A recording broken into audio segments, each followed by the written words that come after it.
Hello everyone and welcome to the Rising Giant, Incredible Journeys Behind podcast. Today I have another incredible guest. She's not just an incredible football player, she's also very active outside of the football pitch. Sofie Junge Pedersen, I hope that I said right. Welcome, thank you for saying yes, thank you for coming. Thank you too for inviting me. Well, obviously you've had an incredible career and you're also so active outside of the football pitch, but let's just start on the beginning. Can you just tell me why you decided to play football and when did that happen? Well, I think I have a very sport active family. I have two brothers and one sister, and they all like sport, and especially I played a lot with my brothers in the garden when we were young. I think I started when I was 5. I think my father probably took me to the football team, a local football team. But then I got an injury actually. After a short time, I got like a toe injury. So that was my first injury already as 5 years old or something. So then I stopped, but I remember I continued playing with my brothers a lot in the garden and also my cousins. And then I think I started when I was 7 again in the local club. And we had a very good team. Girls football was very big in that area. And really the club was really good at prioritizing girls football. So when I hear stories from women's football that many have been struggling with having the opportunity to play football, that's not my case, because it was really a good club, a local club I was part of. So we had a good team and went far in the tournaments. And I just played a lot in school and with my team and with my family. So a lot of football. Well, to be honest, it's very refreshing to hear that, because like you said, many of us struggled. So if I understood that right, you've never played with boys in an actual club setup?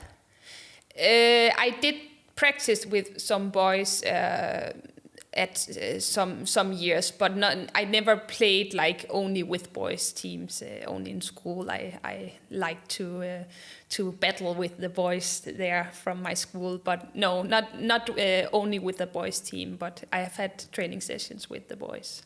Well, I did mention that obviously you're from Denmark. I think that deserves to be mentioned right here because, the country that, is very open-minded, I feel like, especially when it comes to those things. Do you think that the fact that you were in a mixed team helped you playing with boys, at least from the beginning? Yeah, definitely. Like they are fast from a young age and strong. I really think I got a lot from playing with my brothers and my male cousins and also the boys in school. I really think it has helped me a lot just to get a lot of touches every day on the ball and being challenged every day. But also on my team, the girls team, there were many good players, so it wasn't that it was like very easy for me, but so I really had a good environment, I would say, to develop. Was Pernille harder with you at that time already? No, I think I have known her from I was 14 years old. That's because she's from another town, like 2 hours away or something. So we only met in the regional when we started on the regional teams. Then she played for one region and I played for another region, and that's when I remember that we played against each other. And my team won, so that was important, of course. So it was only when we started on the youth national team, that's when we started playing together. Yeah, because I read actually, I'll get to that question in a second, that you signed your first professional contract together with her. It's Skovbakken? Yes. Skovbakken? Yeah. Did I say that right? Skovbakken, yes. We got a contract at the same time because I moved to the bigger local team in the city, Aarhus, that was the elite team at that time. I went there when I was 14 years old, playing for the junior team, and then when I went to the senior team, then Pernille Harder also came, and that's when we signed the first contract together. When I just turned 18. I think she almost turned 18. Yeah, I'll come back to that, but before that, have you, obviously coming from Denmark and having, girls around you who played football, have you ever believed that you can be a professional football player? Like, were those your dreams from whenever you were a kid? Yeah, actually, it's been a dream for me for many years. I don't know if you have in Slovenia those books, friend books, where you can write, where you give it to your friends and then they write about themselves, like what are your dreams and what are your favorite pet or something.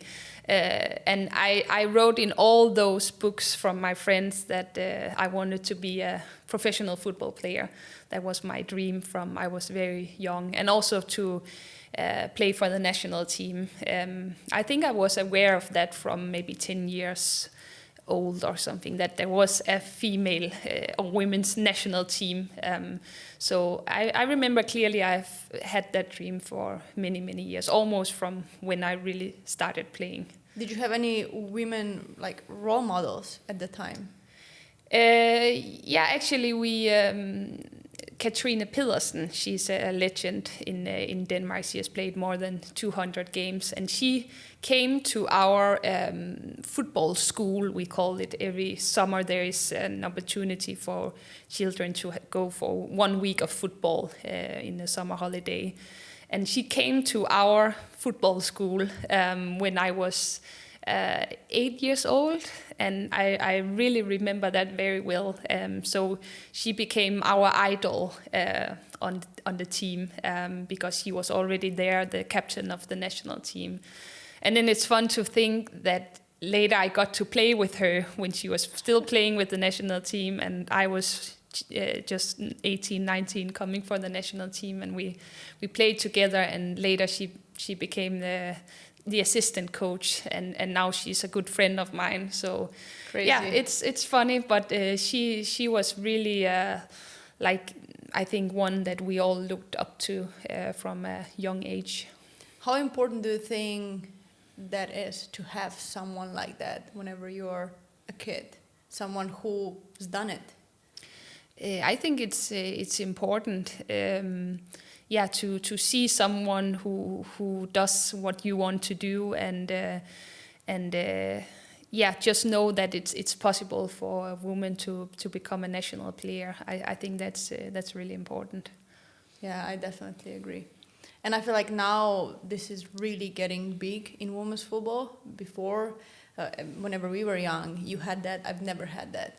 I don't even remember when it was the first time that I heard of Mia Hamm. Who was across the ocean. Yeah. Yeah. So on the other side, because in Slovenia, that just, we didn't have that. Okay, yeah. Yeah, so it's crazy. That's what I'm saying. It's so nice to hear someone. Actually, I think you're maybe the first one on this podcast who said, listen, I've had, girls around me. I've had women who, did that before me, and I knew, this is a possibility. Yeah, I also feel privileged when I hear how many have been struggling, many female players have been struggling. And I acknowledge that that's the case. I think for women's football overall, that it's still a struggle, and I also feel that I'm part of that now, that to fight for equal opportunities. But from a young age, I really think my club was good at giving me the same opportunities as the guys. Which is great. Going back to Skåbagen, did you expect to be handed a professional contract at that age? What was the feeling? Like it was something that, you said whenever you were 8 years old, I want to be a professional football player. And then you had a contract to sign. How was it? Yeah, it was a big moment for me, and no, I didn't expect it because there were no contracts in Skovbakken at that time, or maybe 2 had contracts, but like very, very low salary. I remember my first contract was in Denmark. Okay. First professional. We're gonna get to that, but yeah. Okay. So it was really low, and I was just young. I had just played from I was 17 to 18 for the first team. So I wasn't thinking that I would be the first one to get the contract. But when I look back, I got to play with the first team, national team, and I was seen as a big talent in Denmark. And I later got to know that Fortuna Hjørring, they were asking for me when I was 17. So I also think that's maybe why they wanted to sign a contract with me for. I think I signed 2 years. So it was a big moment, and I signed it the day I turned 18. So yeah, I was really, really happy and very proud also. Well, it's great. Do you think they did it so that Fortuna needed to buy you after? Did they have to pay some money for you when you went to Fortuna, or they just wanted to keep you at Skovbakken? I have never asked if that was the case, but I have been thinking later, why is it that they gave me a contract when we were only 4 players that then had a contract? So I have just been thinking if maybe they felt that okay, if Fortuna Hjørring wants her, maybe she will say yes, but we like to keep her there. And I was really happy in Skovbakken also. I could live with my family and do my my high school, and we had a strong team also, so I was happy to be there, really. Well, I think I probably played against Skovbakken. I think if they were still in the first league whenever I was there, because the name, it's so familiar. So yeah, I think when you came, they were still the name was still Skovbakken. Now, of course, they switched the name twice. Now it's AGF. Oh, really? Yeah. Oh, okay. So AGF they're still in the the first team. league. Yeah. But okay, then for sure. Yeah. Because I knew the name, but I wasn't sure how the whole situation went. No, they always stayed in the best league, but it's just the name because they went together with the men's team at AGF. So now it's just called AGF. It's crazy. Well, Fortuna Hjørring, my first professional club, and whenever we were talking about salaries, I signed for 630 euros. Okay, yeah. And I thought I'm on the top of the world. Yeah. I said, well, I'm a professional football player. My dreams came true. Yeah. Which is, and obviously now looking at it, it's crazy. And if you say to someone 630 euros in Denmark, where pizza was 25 euros. Yeah. But I was the happiest kid, there. So, but Did you get free house? Yeah, obviously. Yeah. Otherwise I wouldn't survive. No. But it was probably one of the best foreigner experiences that I had. Okay. Oh, that's good we to had hear. so many foreigners. Yeah.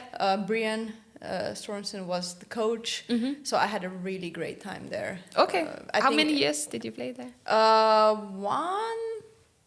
One. No, okay. Yeah. 1 year. I had more, but then I came to Fortuna where we played Champions League also. Yeah. Like you did. Yes. And we played against, that was the year that we played against. We qualified, we played in the quarterfinals against Man City. That was the last game. Okay, yeah. Yeah, we played, it was different style of Champions League at that time. Yeah. We played against Bilbao, Athletic Bilbao. Yeah. Yeah, Brescia. That game. Yeah. When it was still Brescia, before it was Juve. Yeah. And then, we played against Man City. Yeah. And cool. after that, Fortuna just decided that they don't need as many foreigners, so majority of us left. Okay. Yeah. Yeah. So after that, I went to Spain. Okay. But it was one of the best experiences. I'm very happy that obviously I was in USA before, but it's different, because there was school. But when it comes to the professional football career, I'm happy that I chose Denmark as my first destination. Okay. I'm really happy to hear that. No, because, you all speak English. I mean, come on, grandma at the grocery store, she knows English. Like literally everyone speaks English. So, language barrier wasn't there. People are very open, very helpful. So I was very happy. Granted, we had like half of the team internationals also, which helped. But still, it was. I love Brian also, so it was good experience. Okay, yeah. But back to your time at Fortuna Hjørring Champions League. Was that the first time you played Champions League? Yeah, that was the first time. Against Glasgow, I think, and we almost made it to the quarterfinal, but we were a bit unlucky, I will say. We were so close, but great experience playing in the evening and listen to the Champions League hymn when you could still when they just played it. Like, I mean, today they are probably not allowed to play it, but at that time Fortuna Hjørring just played the men's Champions League song. So really, really fantastic experience. It was the first time. Now you played many times, especially with Juve, right? I don't know how many, but I was lucky to also be part of the group stage when it started, and I think that's some of the best experiences I have had in my football career. Does it ever get old? No, right? It's always like, you probably always go like, wow, it's Champions League game. I would like to play it again. That could be great. I'm really happy to see how it's developing women's football with the opportunities that come now, and I just wish that I was 10 years younger so I could experience all that. It's been amazing. I hear that all the time, and I used to say that. But now I'm also happy that I'm part of that growth. That I experienced. Before and after, kind of. It's still not after, but during, because the kids nowadays, they have no idea how it was whenever we started. No, exactly. Or whenever you said, like, whenever old hymn was just able to be played at the stadium. Now girls have their own. It's different. Yeah, definitely. What was your favorite experience in the Champions League? Okay, I wanted to take a minute and acknowledge a sponsor of this episode. Go for Goal are high-performance grip socks made of quality, eco-friendly materials, and they provide me with comfort and stability on the pitch. I really recommend them. I've been using them for many years now, and I'm very grateful for their support of the podcast as well. So go out there, buy your own, try them on, and again, Go for Goal, thank you for sponsoring the episode. What was your favorite experience in the Champions League? Like the favorite game? Like the first year we were in the group stage with Juventus, we had one game away in Wolfsburg where we won 2-0. They were really good, but we were also good. So we won that game, and that was really, really amazing. And we went through the group, a strong group with Chelsea and Wolfsburg and Servette, I think. So nobody expected that we qualified from that group, but we did. And big thanks to that game against Wolfsburg, I would say, 2-0. Then also we played the quarterfinal against Lyon, and the first game we won 2-1, and that was amazing. Lyon, really strong team. They ended up winning the Champions League, but just that feeling from the first game that we were very close to the semi-final. Then we lost 3-1 in the second leg. So overall, it was deserved that Lyon went through, but we were very close, and it was a great experience, especially at home. No, yeah, I believe. I remember whenever we played against Barcelona, I came and watched the game. Okay. Yeah, it was not in the stadium wherever you was now. It was a smaller stadium, but it was such a great experience also. Yeah. So many people came. Yeah, and it's in the evening and all that. Yeah, it's just a different feeling, I think. Yeah. All right, so after that, you went abroad after Fortuna. Yeah. How did that happen? Did you have an agent, or they just saw you playing? I had an agent. I got an agent just 6 months before I went to FC Rosengard. But I think we played them in Champions League, and I think I played 2 good games. So that always helped, I think. So then they asked for me after that game. And it was like, for me, a dream team to come to, really, like Swedish champions, and Marta and Ramona Bachmann and Sara Gunnarsdottir, and like so many great players. So I really felt that so honored to be part of that team. But yeah, I had a bad start. I was injured in my thigh for some months, so it took some months before I could play. And then just after half a year, I had my concussion, where I was out for 1 year. So I was actually really sad that those 2 years I had at FC Rosengard, I couldn't really give what I wanted to the team. I really think it was the perfect move for me at that time. So not feeling that I could give anything to the team, or not a lot, that was hard for me, and it took time for me to get over that disappointment. Yeah, we're gonna come back to those challenges that you faced along the way. But how is it? No, you can have a drink if you want. No worries. How is it, being just in the same locker room as Marta? It was like an honor. That's also a player I've known from I was young. I think Marta, many had heard about her, even though we didn't have social media at that time.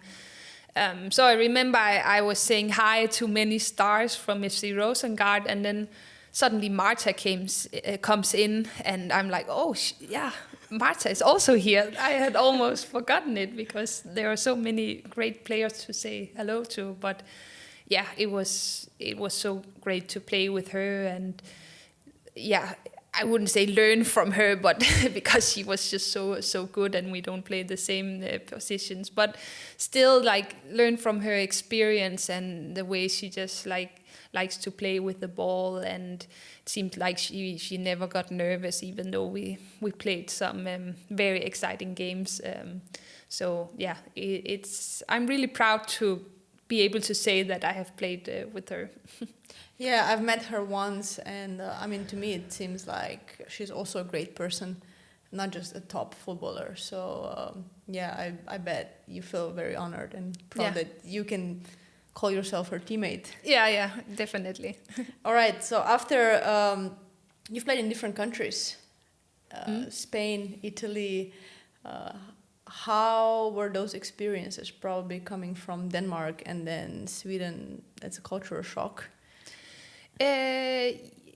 It's been great experiences. Also tough sometimes, because it is different cultures. The food is different, and so I have also had challenges. I think, but especially in Italy, I've been here for 6.5 years, so I have been feeling good here. So tough sometimes, but also really amazing experiences. I really like to experience all other cultures, and you also get to see your own country in another perspective when you see how things work in other countries, and learn things from other cultures and stuff. I think it's really something that I can carry with me also when I leave soon. Soon. Yeah. Well, I definitely agree that it makes you a lot more open-minded. I feel like whenever went to USA for the first time. Yeah. I got there. I was at the university, and at some point I got to the classroom, and in the classroom, some were still in pajama, others just came from the training, third were in the suits. So you realize that nothing is normal, or nothing is right or wrong. Like we're all a little bit weird. Yeah. So you just learn to accept things and be a lot more friendly and just tolerant, I guess. Yeah, this definitely. is probably one of the best things that I got from traveling around the world. And true. And I think also you get to learn so many people from different nationalities, and I've been thinking, like, it's so nice to feel like people from all over the world are so nice. Like, I'm asking myself, why do we have so many wars in the world when like I just have so many friends from many different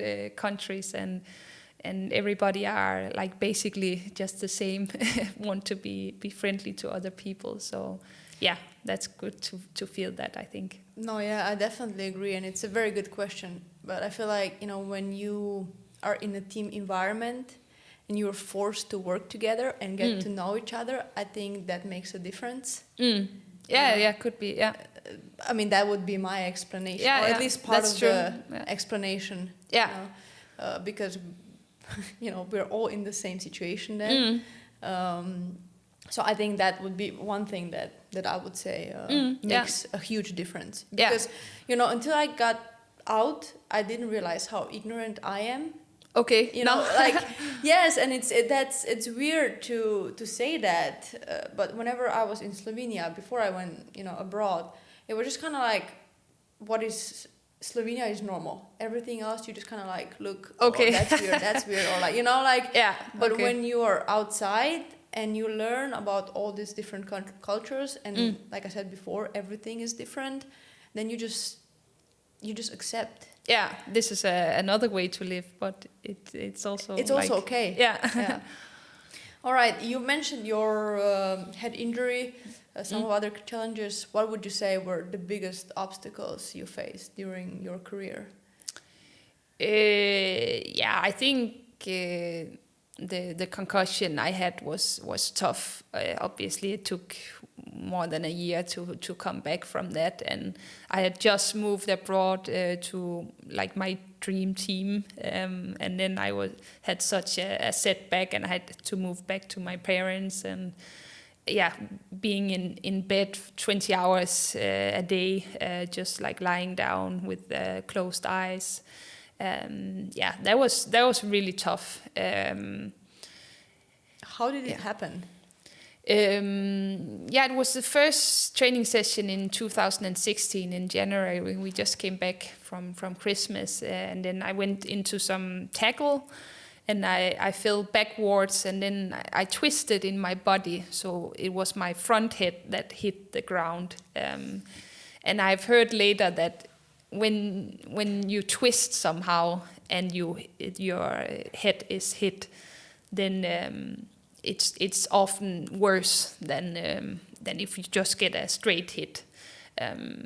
So I think that's maybe part of the reason why it took so long. But really it took some days before I started feeling bad. So it was a weird injury, and I think that's the case with concussions. It's such a difficult injury, because no concussion is the same, and nobody could take a scan and then tell me how much time I was out. It was really from day to day, where I had to feel, okay, is there any progress or what's going on? And then I went home after 2 months, one and a half months maybe, to my parents, and luckily there was a clinic for concussions close to my home. So I went there and did some eye exercises, and was just in bed almost all the time. And I think after 4 months I started like just jogging a little bit, and I remember I did some side steps, just one side steps, and it felt like my body was like being destroyed, because I just felt like a sharp pain in all my body just from doing nothing for 4 months, and then suddenly to do like just sideways steps as we always do, you two in training. It's crazy. Yeah, but things that you take for granted. Yeah, exactly. And there I really felt like my whole body was torn apart from that movement. Yeah, so from that on, I started slowly a little bit on bike inside, and just tried to build up. But really, it took a year to feel that I could go on the pitch again and play. Were you ever thinking about quitting whenever you were during that period, or were you afraid that you're not going to be able to play football again? Yeah, sometimes, but I also think I was good at keeping the hope. I was, when I was lying there and had nothing to do, I was just experiencing or visualizing my comeback. Oh, well, you were really ahead of time. Yeah, I think it was a way of surviving, kind of, that just think about how I can bounce back. That's what kept me up. But I did, sometimes I feel I was thinking, okay, if this will take like 2 years, then the way back to my level will be like really, really long, and maybe that could mean that I couldn't return to be a professional football player. I was never afraid that I would have that for the rest of my life, but I was sometimes afraid if I could come back to be a professional football player. But yeah, visualizing how I would train when I was able to and stuff, that helped me. Yeah, it's crazy because obviously now there are studies, and researchers, and it's proven that just visualization, it's almost the same as training. Yeah, true. So which is crazy that obviously for you it was coping mechanism, but it probably, obviously our body can heal on its own as well. Just with us imagining stuff, or even without that, but when it's bigger things, obviously we can, we are more powerful, way more powerful than we ever, will realize probably. So yeah, you were really ahead of time. Yeah, maybe, yeah. Do you still visualize? Yeah, I visualize every day actually, but now more that, like, just imagining being on the pitch and like, maybe you have been in my visualization sometimes. If I've been thinking, okay, we play against Como, okay, if she comes there to me, I have to look to orientate so that I can, you don't take the ball from me or something. No, yeah. I mean, we're laughing, but obviously now I think probably most of the, the highest, the top athletes are doing that, no matter what sport you are. Yeah. I just heard the other day that I think it was Michael Phelps who visualized how the water at the Olympics will get into his goggles and how he will react. Yeah. And this is why when it actually happened, he won the race because he didn't panic. So it wasn't just the outcome, whatever, like I want to be in a World Cup, for example, but the whole process. Yeah, exactly. Like you're saying. So especially, when you get to a certain age, I feel like this is a very good substitution or addition to training. Yeah, exactly. So, yeah, well. Yeah, exactly. Like I'm 33 now, and I can't train as much as I did once. So feeling that, okay, then I can go home and lie down and then actually do some training by visualizing. I think it helps me a lot. Yeah, I mean, it's proven, like, that's how we build the neural pathways in our brain. Yeah. I do it in the morning, usually. Okay. Yeah. A part of it and part in the afternoon. Okay, yeah. That's good. It's good. I love it. I didn't think we were going to get into that way, but I love it. Do you have any other practices that you do? I also do like normal mindfulness, and then I have learned some breathing techniques also that I practice. So I would say at least half an hour a day I do stuff like visualization and stuff. Yeah, you dedicate to that. Me too. I feel like that's the just non-negotiable anymore. Yeah. It's just something that who I am. You know, it's part of me. It's not Yeah. even I do that. No, this is part of me. Yeah.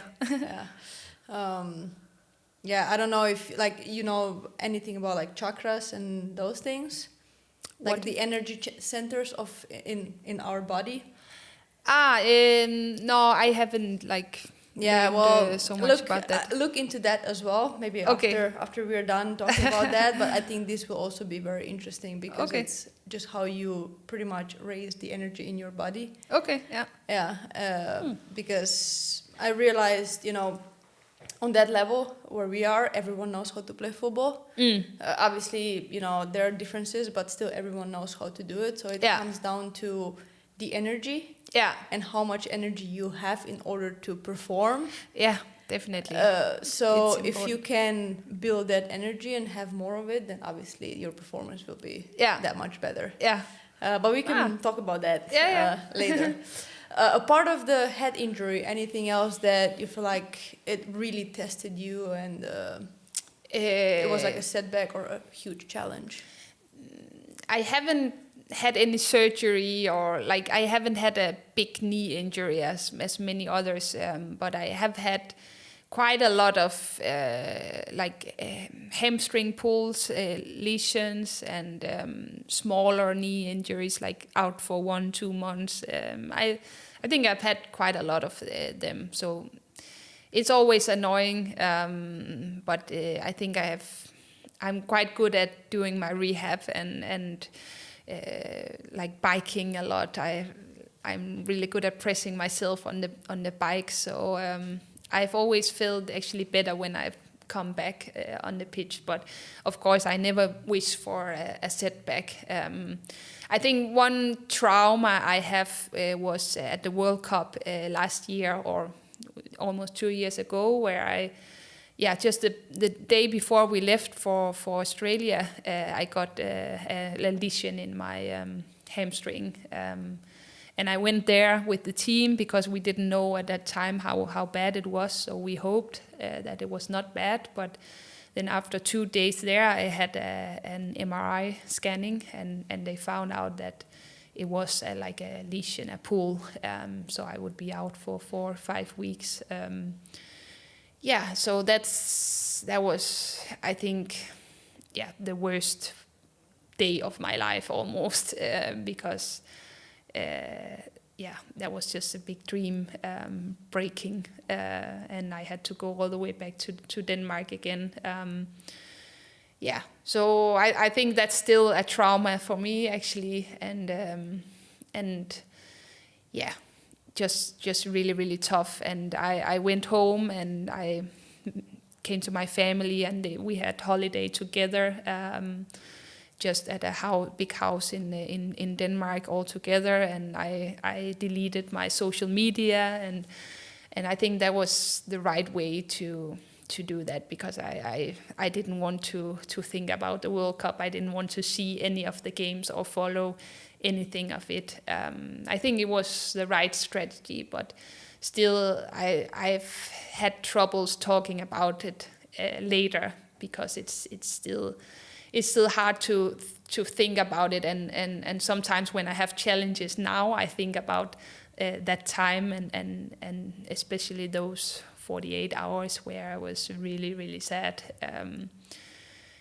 But that's how it is, and I just hope I will maybe get the opportunity once again. Have you worked with any therapist after that, or before, like for the mental part, obviously? I have worked with a mental coach also long before. I actually started after my concussion. That's when I started to have a mental coach, and they were really good also after the World Cup to talk to me there and give me some advice and things to think about. So that was a big help for me, and I think I've always been thinking that I wanted a mental coach earlier in my career, because I think it's not only when you are when you are challenged, that it's great to have a mental coach. It's also in the good times where you can still work on yourself and develop. But for sure, at that time when it was very challenging time for me, then it was really good to have my mental coach.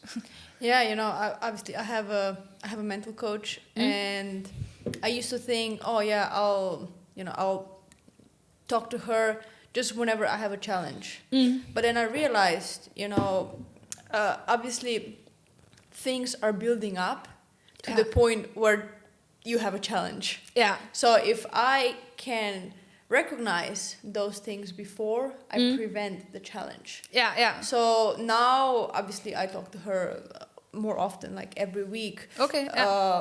I think it's very helpful, and a lot of times it's even, I don't even realize something is going on, and she's already okay. Okay. Here, is the problem. Be aware of this. Be aware of, how.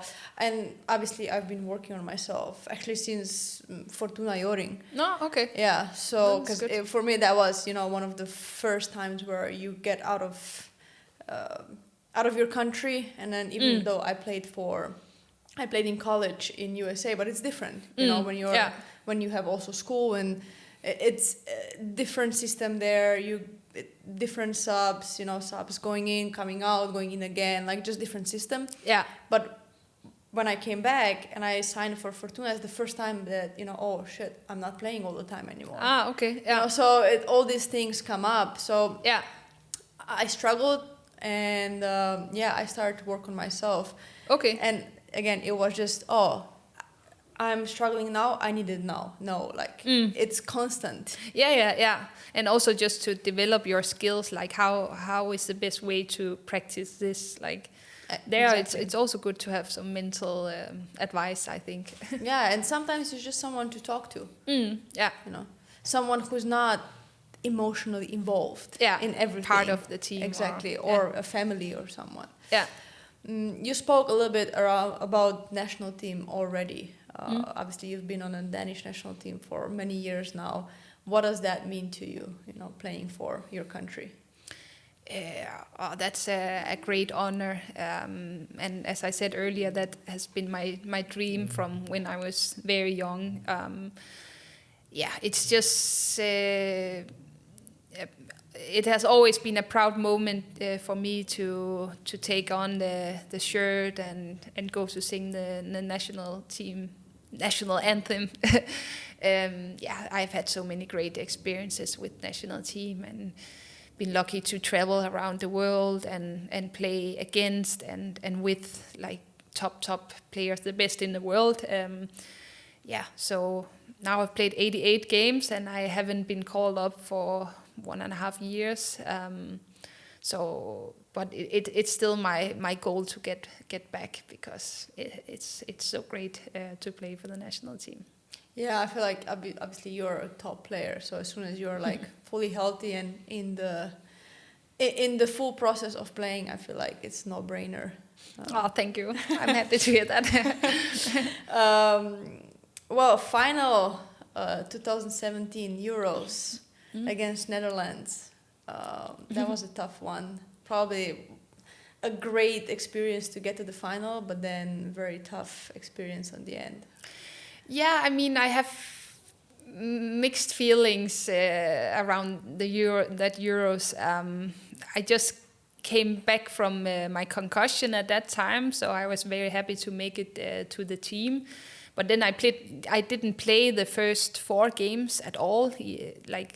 Before I'd been injured, I had always been playing, but it was tough for me not to play the first 4 games. And what happens is that one gets injured in my position, and then I get substituted in the semifinal and play well. And then I got to play the final, almost the whole game. And for me, it was a big victory for me, because I felt that I had overcome my concussion, and I felt that in that game in the final that I really found my level again. So for me personally, it was a huge victory, and so great to be part of such a big final and very well played, I will say, from both teams, and very exciting. 4-2, we lost. But yeah, I was in quite a good mood after. Of course, I would also have loved to have won that game, but still, I really think it was a big victory for me personally, but also for the team, also for Denmark. And I think that's really when we came into the mind of Denmark, of the whole nation. We came back, and there was so many people celebrating us in the capital and another city where we normally played. So it was a great summer for all of us. Would you say, before we go off the field, would you say the women's football in Denmark is growing? I know that you haven't been in the league for many years now, but would you say that things are going up the same as with other countries? Yeah, definitely. Now we just got like what do you call it? Like an agreement between clubs and the players' union that like a minimum salary for all the clubs in Denmark. So I don't think we will see salaries of yours and mine of anymore. 650 euros. I don't think we will see that anymore. So it is developing. But we need to hang on in Denmark because things are going even faster, I think, abroad. But there are many great people working for women's football in Denmark as well. And we are a small country, so of course it's very difficult for us to get on the level of many other countries. But develop like great talents there, that's still really important. And I think we see some big talents coming from Denmark now who then play in the top league in Denmark at a very young age, and then that's a way for them to develop before they go abroad at a young age already. Yeah, I definitely agree. It was last summer that I had a call with Brøndby, so the biggest rival of Fortuna. Yeah. And actually the guy who just became, I think he was coach and also sports director at the time. Yeah. And he just came, I think, there. Yeah. And that's what he said. He said, like obviously Denmark before it was ahead of, let's say, England, Spain. Whenever I was there, like I said, we played Champions League quarterfinal. But then other countries really sped up. Yeah. And then now we're behind, but we're trying to, build catch back. up. Yeah.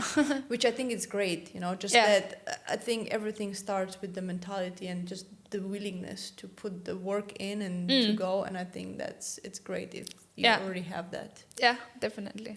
We All right, let's go off the field. Now I need to take my notes because you are doing so many things off the field that I really need to just read all of it. You're a climate activist. You do charity, common goal, development work in Africa. You wrote an open letter to FIFA to end partnership with Saudi Aramco. You're Yop Ghana? That's part the of volunteer the work. charity thing. Yeah. We play green, football for the future. Come on, where do you find time for all that?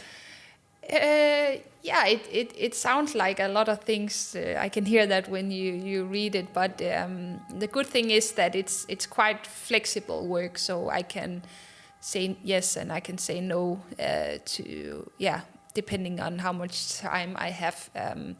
But I think the most important thing is that it's things that really are of big interest of me, and I have, like, from a very young age been very interested in the global society and international politics especially, and climate changes are of course a big part of the global society now and international politics. So it's really interesting for me to read about those things. So it's not that it's very hard for me to be part of those things. Of course, sometimes I've had to read a report or something where it's been a little bit boring.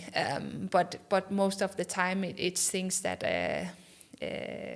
I enjoy to do, and I also feel like better with myself, because I think as a professional football player I can feel a little bit selfish sometimes, because it's about getting enough sleep and the right food and enough rest and train well and very much focus on yourself. Of course you are on a team, but it's a lot about yourself, how you can perform to help the team.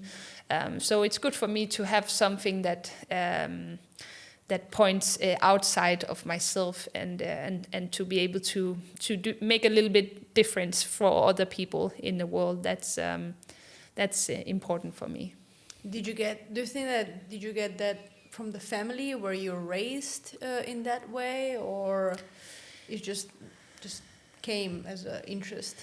Yeah, I think my family in general is very interested in politics, and I remember we had like political discussions around the table when I was young, and also that I watched the news with my parents from I was 10 or something, or even younger, because it was very interesting for me. And then also I was lucky that my parents took me like far away when I was a kid, like to India, the Philippines, and Africa also. So I got to see like that I'm born in Denmark, which is one of the most stable, like privileged. Privileged. I felt very privileged from I was a kid, and I was aware that I've been lucky to have been born in Denmark, and that things are not as easy as in Denmark in many other parts of the world. So yeah, I think maybe that could be an explanation. Well, props to you, because nowadays it's very easy to be ignorant and just say I care about it, but many people care about it but they don't do anything about it. So yeah, I think it's huge that you're doing all that. Thank you. And I saw a picture on Instagram when you were with the kids in Africa. Yeah. And it has to be very special when you see them smile, but at the same time it's probably also hard when you have to I don't want to say negotiate, but fight for certain things. To start with, it's great to see how people are really like happy just for small things, and I played a lot of football with the kids, and in Ghana, where I've been mostly, they just love football, and even though they run without shoes on like a ground that is not good for football, they still really enjoy playing with the ball. So that's great to see. But at the same time, it is also hard to see like just how unequal the world is. I just think it's so unfair that we have so much here, but they have much less there. I think it's really hard to see, and really something that has been a driving force for me always. I would say that like just that feeling of something being very unfair. Inequality has always, according to me, one of the things we really have to do something about, making sure that some are not very rich and some are very poor. We have to be more equal. So how does it work? Like, what do you actually do? Because obviously I just read a bunch of things, but how does it look like? The project that I'm part of in Ghana, that's an organization in Denmark that works with an organization in Ghana. So I'm part of the international committee, it's called, in Denmark, where we help the organization in Ghana to make applications to get funding for different projects in Ghana. It is the organization in Ghana that works with it, write all the applications, but we help, give advice from home also, because it's the Danish government that is funding the organization in Ghana, basically. And I have been mostly involved with the girls and women's football, because the organization in Ghana works with youth and children to mobilize them to become a bigger part of the development of their local societies. And sport plays a big role in that, in mobilizing the people there, and especially football, because they just love football. So I've been very much involved in that, and I got Juventus to fund actually a league for girls in that area where we work. And it's been great to see how much that league means for the girls there. To be able to train and play games. So that's my work in Ghana, or from Denmark, or where I am. Before you continue, I have a question on this one. Or actually, just a comment, maybe. It's crazy how through that, maybe you will never know, but maybe you just change the course of someone's life, because you gave them the possibility of playing there, and then obviously African girls coming to Europe and playing abroad, It's crazy to think that you probably changed the course of some people. That would I would be very proud if I just had a small impact on helping someone's lives. Of course, it's mainly the organization in Ghana that they are doing a great job there, and obviously the girls themselves. But some of the girls have been called up for national team, and I just can't wait to the day that I hear about one of the girls playing in Europe, getting their first professional contract in Europe or anywhere else. Just to have had even a small impact, that will make me very happy. We started that conversation with the idols, with reference to just seeing someone who did it and now it's a possibility. Or you're definitely doing that for them. I hope so. It's sometimes difficult for me to say that. How much of a difference I have made, but hopefully a bit. Well, you're clearly not taking the compliment and the credit very well. Okay. So you still have to work on that. But very uncomfortable right now. I feel like you definitely are. But please just continue with all other projects. Then I'm a climate advocate for an NGO in Denmark that works a lot with climate and climate resilience projects in Africa. And they called me some years ago and asked if I was interested in being a climate advocate, and I said yes, and they have really helped me to make a platform in Denmark, especially, where now I get a lot of calls from different conferences and stuff that want me to speak about climate and human rights. It's a big NGO in Denmark, so they have really given me a platform. I think there are a lot of things that have helped me getting a platform to speak from. Also the Football for Future that I have been part of for some years now, where they help football players to feel confident about speaking up about the need for climate action, especially in the football world. So we meet for meetings once a month. Sometimes they have invited a professor or someone to tell us about climate resilience or climate justice or some topic around climate. And then also we have meetings about like how can we put pressure on different clubs, organizations to be part of the fight against the climate changes. And then the people of Football for Future, they have also helped me to make some campaigns during the last couple of years. You did it one after or I don't know if it was during or after the World Cup, right? Yeah, it was before and during. It was up to the World Cup.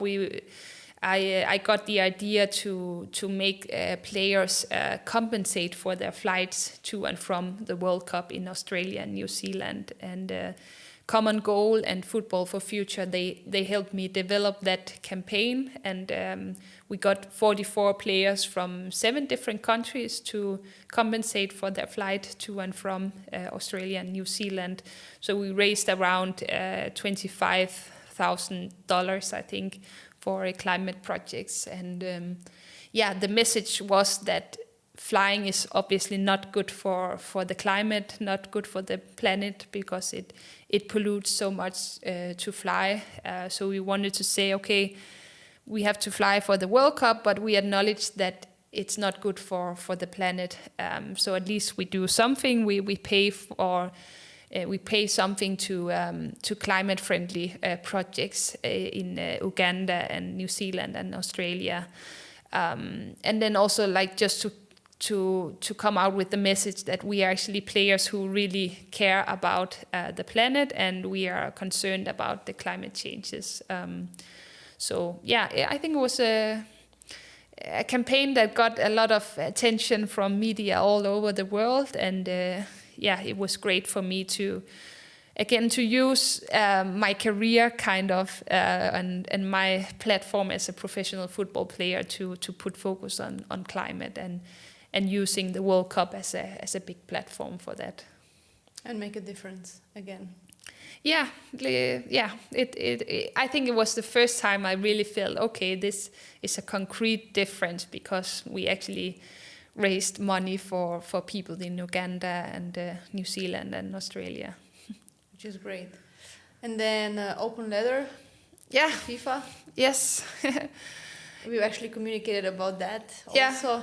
Yeah. How did that go in the end? Well, you can actually explain what was it and it's in May last year, a year ago, FIFA announced a new sponsorship deal with Saudi Aramco, which is the biggest state-owned oil company in the world, owned by the Saudi Arabian state authorities. And they now sponsor FIFA, the World Cup in 26 and the Women's World Cup in 27. We were 3 players, myself and one from Tessel Middag from the Netherlands and Katie Root from New Zealand. We came together because we didn't like the idea that... okay, 1 second.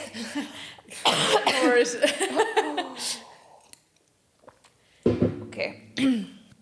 The 3 of us, we came together because we didn't like that an oil company should sponsor football and FIFA, and also because of the fact that it's owned by the Saudi authorities, who has a very bad reputation when it comes to human rights, and are in charge of, or are responsible for so many abuses and suppression of women. So we didn't like that they should sponsor football. So we wrote this letter to FIFA to protest against this sponsorship, and again we got good help from athletes of the world, especially, and also we got advice from many human rights organizations who could tell us about the situation in Saudi Arabia. And we told FIFA in that letter that we as women's players, we can't support this sponsorship deal, and that they should know that we as female players, we have been fighting so many years for inclusion and like equal rights as the men's, and that's why we can't like now help covering up for human rights abuses and suppression of women. We can't promote that. And then we got a lot of players to sign that letter. In the end, we got 135 signatures from players from all over the world. I think we ended up 25 nationalities. The letter was published in October, and we really got a lot of media attention around that letter. Like media from all over the world made stories about that letter, and they also helped like putting pressure on FIFA to answer the questions that we asked in the letter. Unfortunately, FIFA has not answered the questions from the letter, and they still have the sponsorship deal with Saudi Aramco. But I do hope that it has started some kind of like discussions in the football world and the sport world in general about these sponsorship deals. Because it's important to know that sport and football, we claim to stand for so many great values like inclusion, and that the sport is for everyone, and we make so many campaigns against homophobia and racism and stuff, and we still have to stand up for those values, even though some company offers a lot of money through a sponsorship deal. So we actually just ask FIFA and other organizations to stand up for the values that they claim to stand for. So I hope it has had some kind of impact, but it's a long and hard journey. Yeah, it makes me think of the responsibility that we all have with, obviously living our dreams, being professional footballers.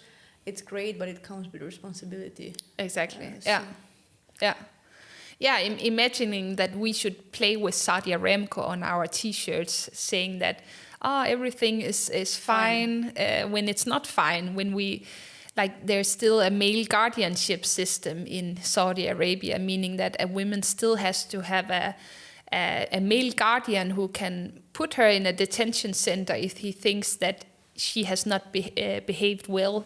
Wow. Stuff like that is just not acceptable. And we mention also in the letter a lot of women who are in prison with sentences of like decades of prison just because they have spoken up about women's rights and human rights.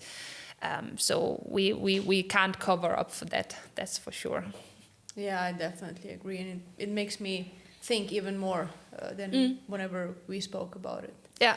I really hope that the people who are in charge are not gonna be just greedy for money anymore, and they're gonna try to look wider and actually in the values that they should be representing. Exactly. Yeah.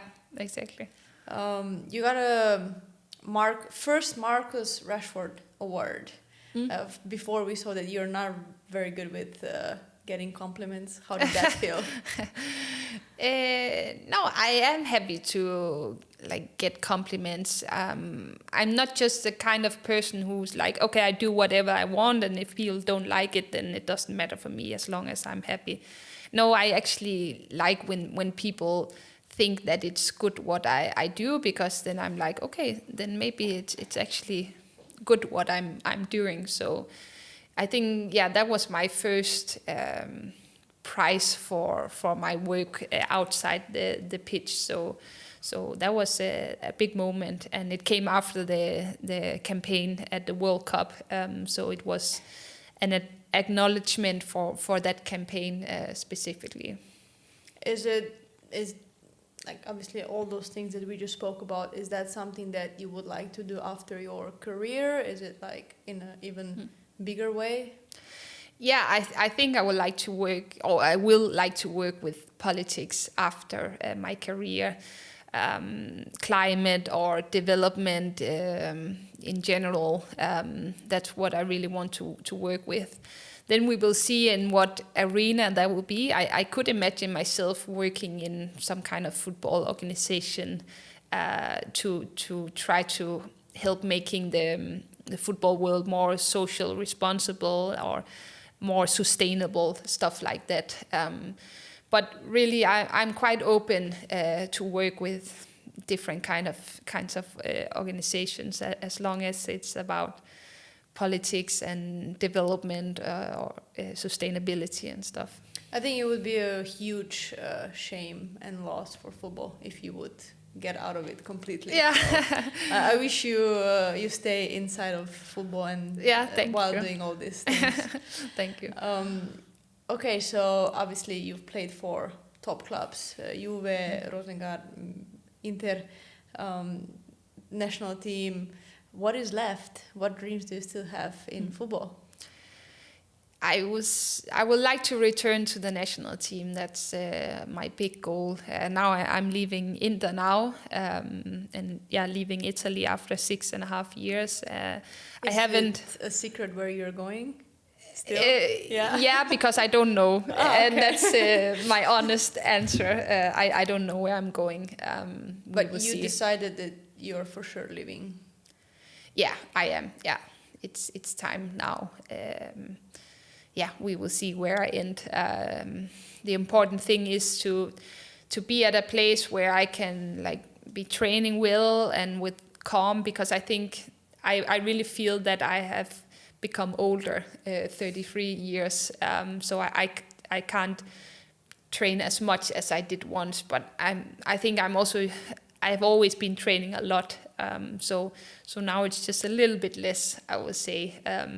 But yeah, I really hope to return on the national team, but for sure I need a good team where I can play a lot. So I just hope that everything will work out in the next months. Well, I really wish you get everything that you desire, and obviously that return to the national team, and not just Euros, but also the World Cup that is coming. Thank you. Last question. What would you say to someone who is either afraid to have dreams or afraid to pursue those dreams? I would say that it's good to have dreams, and it's good to try to pursue those dreams, but at the same time knowing that even though you don't achieve your dream, you still learn something on the way. I have had hundreds of dreams that I haven't achieved about a World Cup final, about Champions League final, about this and that, so many things that I haven't achieved, but still I look back and tell myself that those dreams make me push myself a lot and work hard to achieve those dreams, and I have really learned a lot, and I have developed a lot also doing that. So even though you don't achieve your dreams, it doesn't mean that you haven't gotten anything out of it. I think that's my advice. It's about the path, right? About the journey. Yeah. Not the destination. There's still so much to learn from football, and even though you're not a national team player or whatever, there's still so many experiences to get from football. I definitely agree. Before I let you go, I have something for you. Okay. Well, I am very proud that we found our first sponsor for the podcast. Okay. And that's the Goal for Goal. They're eco-friendly. Ooh. Yeah, that's. I thought you were gonna like that. Yeah. Eco-friendly materials. They're high-performance grip socks. Okay. I've been using them for many years now. Okay. Actually, every training, every game. So that's for you. Wow. Thank you very much. Try them on. I hope that you're gonna like them. Yeah. I absolutely love them. I don't know if you wear any special type already. I see there are many now, but I really like those. So yeah, for you. Thank you very much. No, not something that are like eco-friendly. So that's big for me. Thank you. Yeah, I know. I knew I have to mention that. Yeah. Thank you very much. Well, Sofie, thank you for coming today. Thank you for saying yes. Beside all of the things that you're doing, thank you for sharing your story, your journey. I really appreciate it, and I wish you the best of luck with everything, not just football, but everything. Thank you. Same to you. Thank you.